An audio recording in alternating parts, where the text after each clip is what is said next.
अस्सलाम वालेकुम। आज का टॉपिक कुछ इस तरीके से है कि हम जब भी कोई एक रिएक्शन करवाते हैं, अगर हम उसको करवाएं किसी क्लासिकल मेथड से, तो हमें पता कैसे लगे कि भाई रिएक्शन जो है वो कंप्लीट हो चुका है, मतलब टाइट्रेंट जो है वो कंप्लीट कंज्यूम हो चुका है बाय टाइट्रेंट। तो वो किस तरीके से पता लगेगा? तो उसके लिए हम एक चीज़ को यूज़ करते हैं जिसको हम कहते हैं इंडिकेटर। सही है। अगर हम इंस्ट्रूमेंटल टाइट्रेशन करते हैं तब तो हमें इंस्ट्रूमेंट बता देता है भाई कंज्यूम हो चुका है। सही है। लेकिन अगर हम कोई क्लासिकल टाइट्रेशन करते हैं तो वो किस तरीके से पता लगेगा? तो उसके लिए हमारे पास यूज़ होते हैं इंडिकेटर। सही है। तो अब इंडिकेटर में एक अनफॉर्चुनेट बात यह है कि इंडिकेटर जो है वो इक्विवेलेंस पॉइंट नहीं बताता, वो एंड पॉइंट बताता है। अब एंड पॉइंट इक्विवेलेंस पॉइंट क्या है, यहाँ से शुरू करते हैं ज़रा लेक्चर को। तो इक्विवेलेंस पॉइंट हमारे पास है वो पॉइंट जहाँ पर टाइट्रेंट और टाइट्रेंट मतलब जो ब्यूरेट के अंदर है और जो कॉनिकल फ्लास्क के अंदर है, दोनों की स्टेशियोमेट्रिक इक्विवेलेंस अमाउंट जो है वो हो जाए। सही है। मतलब क्या है कि हमारे पास स्टेशियोमेट्रिक आ जाए दोनों के अंदर, किसके अंदर? टाइट्रेंट के अंदर और टाइट्रेंट के अंदर। सही है। ये हमारे पास इक्विवेलेंस पॉइंट आ जाता है। मतलब हमें जो रिएक्शन का पता लगाता है कि रिएक्शन पूरा का पूरा कंज्यूम हो चुका है, वो इक्विवेलेंस पॉइंट ही लगाता है। लेकिन अनफॉर्चुनेट बात यह है कि हमारे पास इंडिकेटर जो है वो इक्विवेलेंस पॉइंट नहीं दे पाता। इंडिकेटर क्या देता है? इंडिकेटर देता है एंड पॉइंट। अब एंड पॉइंट क्या है? एंड पॉइंट वो पॉइंट होता है जहाँ पर हमें ये अंदेशा हो कि भाई अब जो है वो एक ड्रॉप टाइट्रेंट का जो है वो ज़्यादा हो चुका है। मतलब जब ब्यूरेट से कोई चीज़ आ रही है तो उसका एक ड्रॉप ज़्यादा हो चुका है, ये हमें बताता है इंडिकेटर।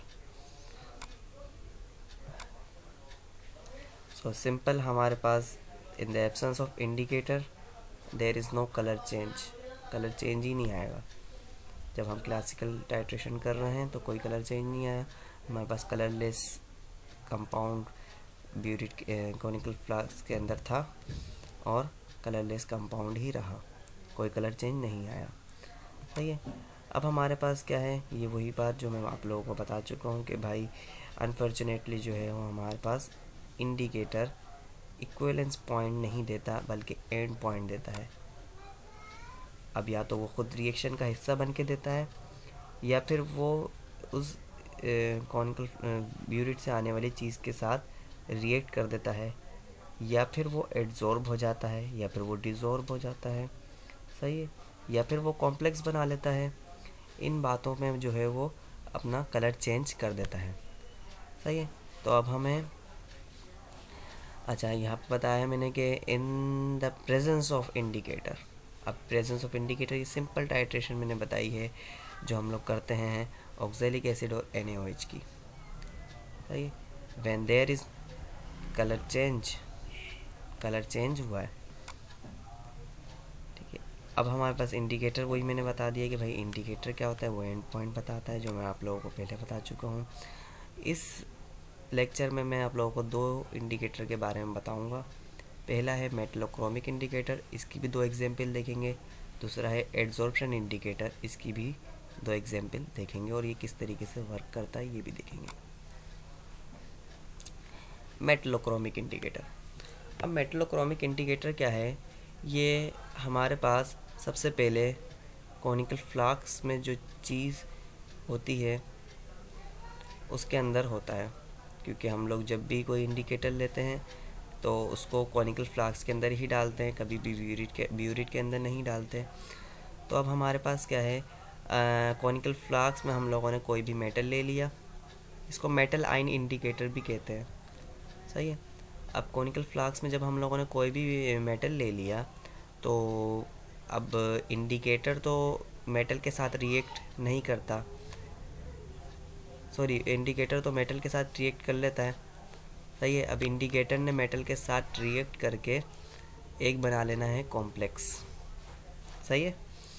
अब वो कॉम्प्लेक्स, अगर हम मेटल आयन इंडिकेटर के बारे में बात कर रहे हैं और हमारे पास जो इंडिकेटर है वो इरिक्रोम ब्रेक टी है, सही है। तो वो कॉम्प्लेक्स बनने वाला जो है हमारे पास कौन से कलर का बनेगा, तो जब इरिक्रोम ब्लैक टी हमारे पास है इंडिकेटर, तो वो जब मेटल के साथ अपना कॉम्प्लेक्स बनाता है तो उस कॉम्प्लेक्स का कलर होता है रेड या पिंकिश रेडिश टाइप का होता है। सही है।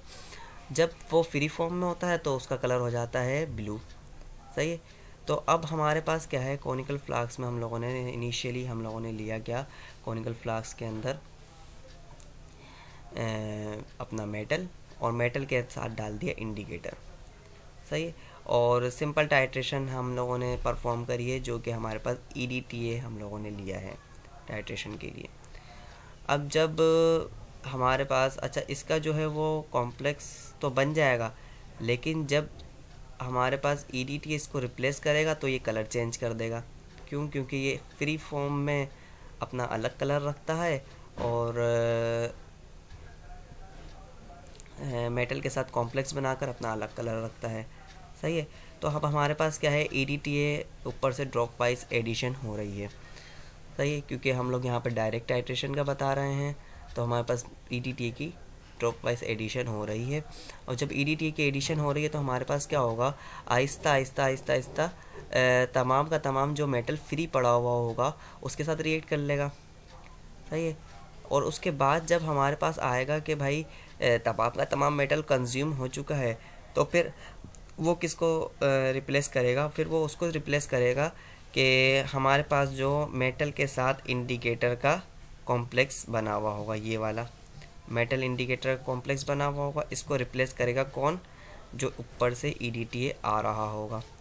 सही। अब जब वो इसको रिप्लेस कर देगा तो हमारे पास कलर चेंज हो जाएगा। अब हमें ये कैसे पता लगेगा भाई तमाम का तमाम जो है वो मेटल कंज्यूम हो चुका है? क्योंकि हमारे पास सबसे पहले क्या था, एक मेटल था और मेटल के साथ साथ हमारे पास था इंडिकेटर ने मेटल के साथ कॉम्प्लेक्स बना लिया था। सही है। अब जब EDTA आ रहा है तो EDTA जो, क्योंकि एक तो चिलेटिंग एजेंट है, सही है, और दूसरा हमारे पास EDTA जो है वो बहुत जल्दी मतलब दूसरी चीज़ को रिप्लेस कर कर खुद अपने साथ कॉम्प्लेक्स बनवा देता है मेटल का। ठीक है। और 1:1 का इसका रेशो होता है। सही है। तो हमारे पास क्या होगा, जब EDTA ऊपर से आएगा तो वो रिप्लेस कर देगा किसको, इरिक्रोम ब्लैक टी को। और इरिक्रोम ब्लैक टी हमारे पास क्या है, एक इंडिकेटर है जो हमारे पास अलग अलग कलर रखता है। रेड जो है वो कॉम्प्लेक्स बनाकर और ब्लू जो है वो बगैर कॉम्प्लेक्स के, मतलब जब फ्री फॉर्म में हो जाता है तो वो अपना ब्लू कलर रखता है। तो क्या होगा, हमारे पास रेड से ब्लू कलर चेंज होगा और हमें पता लग जाएगा भाई ये एंड पॉइंट आ चुका है, मतलब तमाम का तमाम मेटल कंज्यूम हो चुका है। जिसने इंडिकेटर के साथ कॉम्प्लेक्स बनाया हुआ था वो भी कंज्यूम हो गया EDTA से, और जो हमारे पास फ्री फॉर्म में था वो सबसे पहले कंज्यूम होगा, उसके बाद मेटल इंडिकेटर का बॉन्ड कॉम्प्लेक्स टूटकर और वो मेटल EDTA का कॉम्प्लेक्स बन जाएगा। तो सिंपल से टाइट्रेशन में यूज़ होता है ये। इस टाइट्रेशन के बारे में आप लोगों को अगली वीडियो में बताएंगे। सबसे पहले इंडिकेटर मैं आप लोगों के साथ डिस्कस कर रहा हूँ।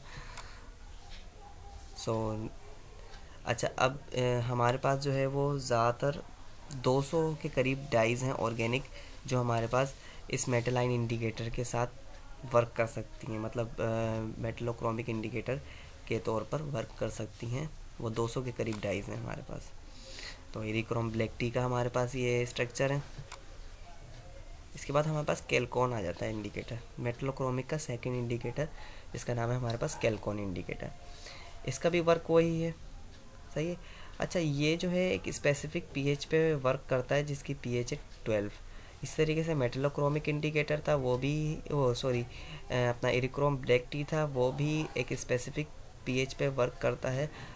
कम pH पे क्या होता है, हाइड्रोलाइसिस हो जाती है, और ज़्यादा pH पे हमारे पास हाइड्रोक्साइड्स बन जाते हैं मेटल के। इस वजह से हम लोग जो है वो pH को मेंटेन रखते हैं, ना ज़्यादा बेसिक करते हैं, मतलब 12 से ज़्यादा नहीं करेंगे, 13-14 नहीं होनी चाहिए क्योंकि हाइड्रोक्साइड्स बन जाएंगे, और एसिडिक भी नहीं जाना चाहिए।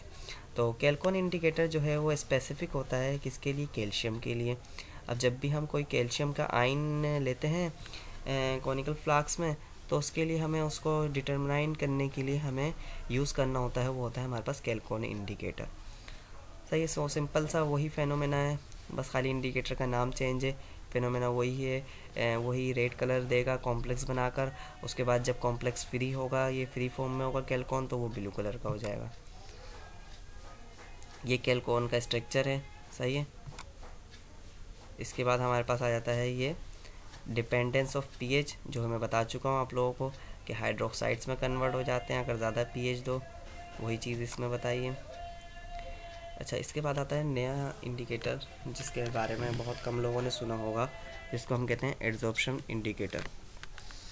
ठीक है, अब एड्जॉर्प्शन इंडिकेटर क्या करता है हमारे पास, ज़्यादातर ये होता है हमारे पास फ्लोरेसिन या ओसिन या एलिजरीन रेड, सही, इन ये चीज़ों की हमारे पास होता है।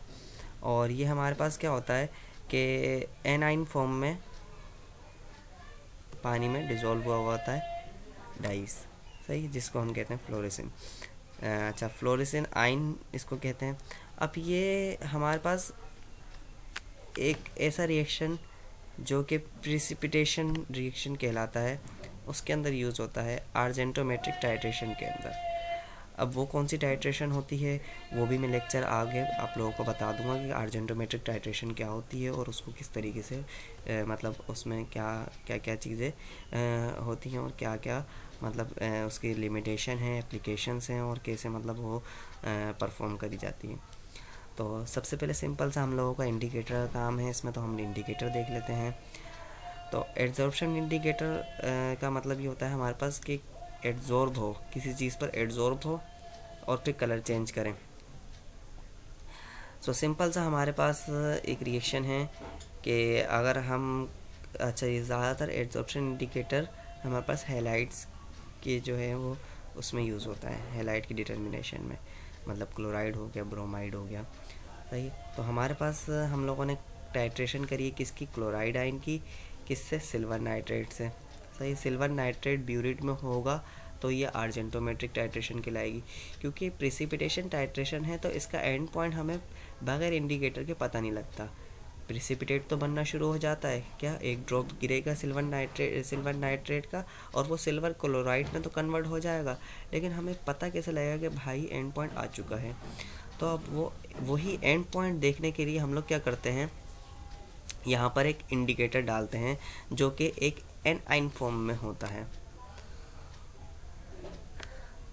सो सिंपल हमारे पास जब कोई भी, अच्छा, क्लोराइड कंज्यूम तमाम कैसे होगा, वो कैसे पता लगेगा हम लोगों को, वो इस तरीके से पता लगेगा कि भाई एक इंडिकेटर यूज़ होगा जिसका नाम होगा फ्लोरेसिन या फिर ओसिन, दूसरा हम लोगों ने लिखा है ओसिन।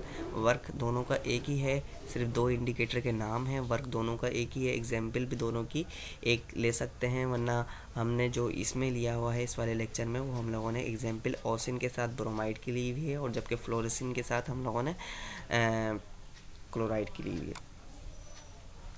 सो सिंपल, अब ज़रा इधर देखें कि हमारे पास जब सिल्वर क्लोराइड के आयन बनना शुरू प्रिसिपिटेट बनना शुरू हो जाएंगे तो हमारे पास यहाँ पर क्लोराइड की लेयर बन जाएगी। अब क्लोराइड की लेयर क्यों बन जाएगी, क्योंकि हमारे पास कॉमन आयन की प्राइमरी लेयर बन जाती है, जबकि सेकेंडरी लेयर हमारे पास सोडियम की बन जाएगी।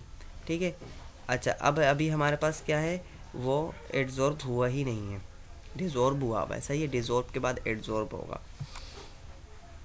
जब हमारे पास एक्सिस में क्या आ जाएगा, सिल्वर आयन आ जाएगा, एक्सिस में सिल्वर आयन आ गया तो अब हमारे पास क्या होगा, वो जो क्लोराइड की प्राइमरी लेयर बनी हुई है, क्योंकि हमारे पास प्राइमरी लेयर जो है वो बननी चाहिए किसकी, उसी जो है वो जो जिसके प्रेसिपिटेट बन रहे हैं उसकी प्राइमरी लेयर बनती है, सही है। जब हमारे पास सिल्वर जो है वो एक्सिस में आ जाएगा, जब सिल्वर एक्सिस में आ जाएगा तो हमारे पास क्या होगा, सिल्वर की प्राइमरी लेयर बन जाएगी, सही है। अब यहाँ पर फ्लोरेसिन जो डाई है वो रिप्लेस करेगी नाइट्रेट को, क्योंकि सिल्वर के साथ तो नाइट्रेट था, अब वो रिप्लेस कर देगी नाइट्रेट को सेकेंडरी लेयर से, सही है। जिस तरीके से मैंने इसमें दिखाया हुआ है कि यहाँ पर हमारे पास क्या है, समझ लें सिल्वर क्लोराइड है और जबकि हमारे पास प्राइमरी लेयर बनी हुई किसकी, सिल्वर की, क्योंकि हमारे पास कॉमन आयन की प्राइमरी लेयर बनती है। और कॉमन आयन, अब यहाँ पर हमारे पास नाइट्रेट होना चाहिए था, जिस तरीके से हमारे पास पहले था। यहाँ पर जब क्लोराइड था तो यहाँ पर सोडियम था इसको बैलेंस करने के लिए। लेकिन अब हमारे पास क्या है, ओसिन डाई जो है इंडिकेटर जो है वो वर्क करेगा। अब वो वर्क कैसे करेगा, वो वर्क इस वजह से करेगा क्योंकि इंडिकेटर की जो एड्जॉर्प्शन इंडिकेटर है उसकी खासियत होती है कि वो एड्जॉर्ब ही जब होगा जब प्राइमरी लेयर बन जाएगी। अब ये प्राइमरी लेयर सिल्वर की बन गई है क्योंकि सिल्वर जो है वो एक्सिस में आ गया है, चाहे वो 1 ड्रॉप हो चाहे वो 1 ml हो, जितना भी अगर वो आ जाएगा। लेकिन 1 ml थोड़ा ज़्यादा हो जाएगा, तो 1 ड्रॉप अगर आ जाएगा तो हमारे पास क्या होगा, एक लेयर बन जाएगी सिल्वर के आयन की। जब सिल्वर के आयन की लेयर बन जाएगी प्रिसिपिटेट के ऊपर, तो उसके ऊपर हमारे पास हमारा इंडिकेटर आकर एड्जॉर्ब हो जाएगा। अब जब वो एड्जॉर्ब होगा तो कलर चेंज कर देगा। जब कलर चेंज करेगा तो हमें पता लग जाएगा भाई तमाम का तमाम क्लोराइड कंज्यूम हो चुका है और 1 ड्रॉप सिल्वर का ज़्यादा हो गया है। जब सिल्वर का ड्रॉप ज़्यादा हो गया है तभी हमारे पास इंडिकेटर ने आकर इसके ऊपर एड्जॉर्ब हुआ है और हमें पता लग गया है कि भाई यहाँ पर एंड पॉइंट आ चुका है। फजान्स मेथड हमें यही बताता है। तो ओसिन डाई है, ओसिन डाई का भी वही वर्क है जो मैंने फ्लोरेसेंट डाई का बताया है। सिर्फ से फ़र्क यहाँ पर यह आता है कि हमारे पास ब्रोमाइड आयन की डिटर्मिनेशन के लिए हम लोगों ने यूज़ करा है, जबकि हम लोगों ने वहाँ पर फ्लोरेसेंट इंडिकेटर यूज़ करा था क्लोराइड आयन की डिटर्मिनेशन के लिए। सो यहाँ पर कलर चेंज मैंने बताया है कि बिफोर द एंड पॉइंट ये वाइट प्रिसिपिटेट बनेंगे, क्योंकि वाइट प्रिसिपिटेट हमारे पास किसके आते हैं, सिल्वर क्लोराइड के। और जब हमारे पास 1 ड्रॉप सिल्वर का ज़्यादा हो जाएगा तो हमारे पिंकिश का जो है वो कलर आना शुरू हो जाएगा और हम समझ जाएंगे भाई एंड पॉइंट आ चुका है और सिल्वर तमाम का तमाम कंज्यूम हो चुका है। सो ये थे हमारे पास 2 इंडिकेटर जिनकी 2 एग्जाम्पल थी। तो दुआओं में याद रखें और वीडियो को लाइक करें, चैनल को सब्सक्राइब करें और आगे शेयर करें।